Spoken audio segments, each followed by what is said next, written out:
Matchup this weekend, the Jags and the Broncos, both of whom have surged up the standings in recent weeks. Jacksonville's won 5 straight, and a 6th win in a row would give them a legitimate shot at the AFC's top seed. The Broncos could improve their chances at the 1 seed by 90% if they get their 12th straight dub. Here's Trevor Lawrence on facing the Broncos defense today. Yeah, they're really good. Obviously the numbers are historic, and the way they're playing and flying around. It's not just the group up front; it's the whole defense. Every level. They're well coached. They're flying around. They're making plays. They're physical. They're really good in the back end. Obviously, they're great at rushing the passer. It just works really well together. The defense is playing really well. It's a good challenge for us. So I have a great good practice and a good plan going in for a really good defense. Mark, you and Dan showed us weeks ago how the Jags' passing game was out of sync. What changed there? Kobe Myers, Shannon. This is the veteran and professional presence that his receiving core, his offense, and Trevor Lawrence has needed. It's right side of the offense. So we're going to have a little callback. You remember that play where Liam Cohen yelled at Trevor Lawrence?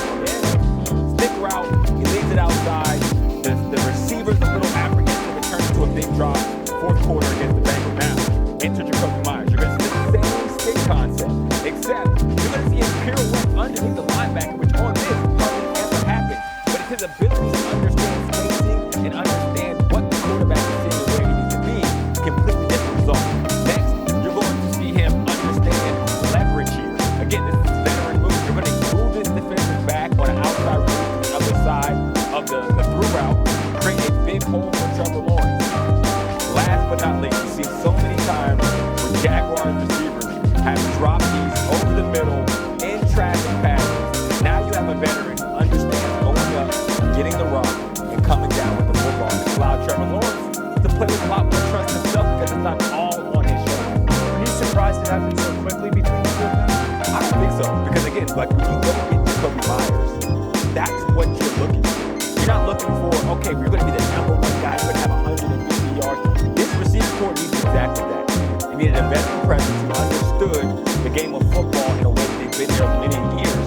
And it's been the ignition for this whole offense. It's so impressive to me, though, because on Hawks tape, which I love, a lot of it is, the receiver, as a quarterback, I'm watching you, you're telling me what you're going to do on your body language. There's a little bit of guesswork in that, right? Like, hey, when I'm going pirouetting underneath, I'm telling you I'm going to turn inside, but as a quarterback, I'm like, I got to trust you, you're actually going to do that. Or on that widen, I know you're widening to get back inside, but I got to believe you're going to get there. I think so many people always feel like the quarterback is the one who teaches the receivers about the concept. And there are moments like take Josh Allen and Stephon Diggs, very similar.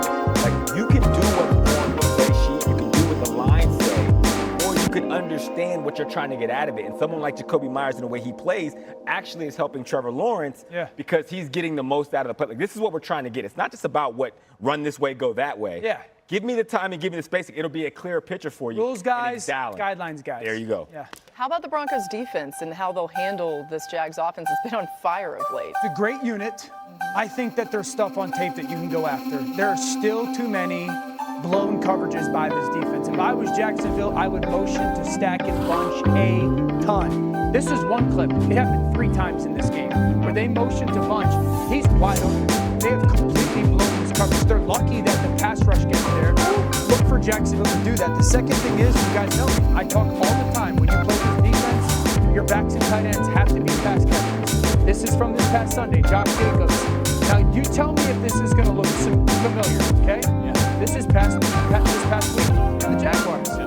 Very similar concept, it's very similar defense. Travis Etienne. So I think if you're Jacksonville, there's a level of respect for this defense. But I don't think there's oh my gosh, we got nothing to get to.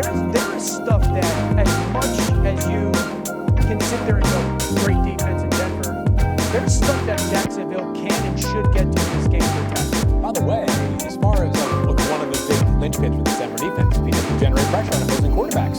Over the past 6 games, no quarterback by QBR has been better than Trevor Lawrence against pressure. His QBR is 68, which against pressure, that's a big number. Like, it's not great when you're just playing with time and space. But Lawrence has been locked in. You mentioned Travis Etienne. Like, what bounce back year for him? This was kind of a forgotten man coming into the season. It was how many carries he's going to see the game and facial tooth and tanks Bixby. And last week he had 3 receiving touchdowns. Dan was pointing about the impact you have to have against Denver in the passing game. This guy's been remarkable.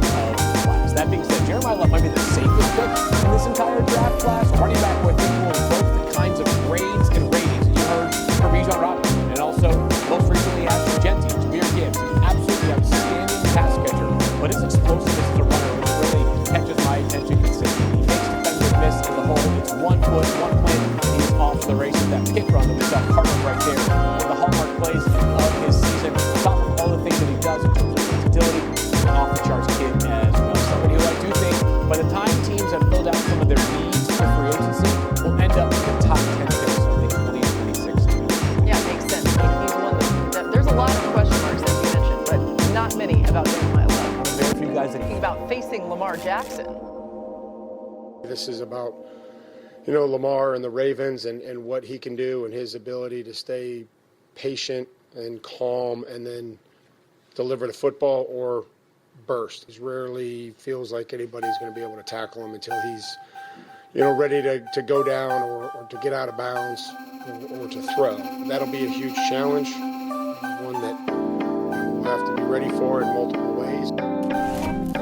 Okay, we did just hear the reporting field that Lamar Jackson's dealing with an illness, but he's missed a lot of these Wednesday's practice, as Adam said, and still being able to play. Can the Ravens get this offense going into that Patriots defense? If they can, if you go to the ground, too, especially, Laura. This Patriots team got pushed around by Buffalo Bills this past Sunday. James Cook had 3 total touchdowns, 2 of which came on the ground. This Patriots run defense went from an unbelievable strength to begin the season to an area of vulnerability of late. This Patriots team has been impacted by defensive front 7 injuries, most notably Hilton Williams, their star defensive tackle. They got some linebackers, Robert Spillane amongst those. Derrick Henry over the past 2 weeks has run for 194 yards. Say what you want about the passing game and some of the woes Lamar Jackson has had since he came back from that prolonged injury absence. The running game has been effective. By the way, it's not just Derrick Henry. We're getting some doses of keepers from both Keith Mitchell and also Rasheed Ali. This Patriots team better find his defensive groove once again, or else this once what felt like unlosable grip on the AFC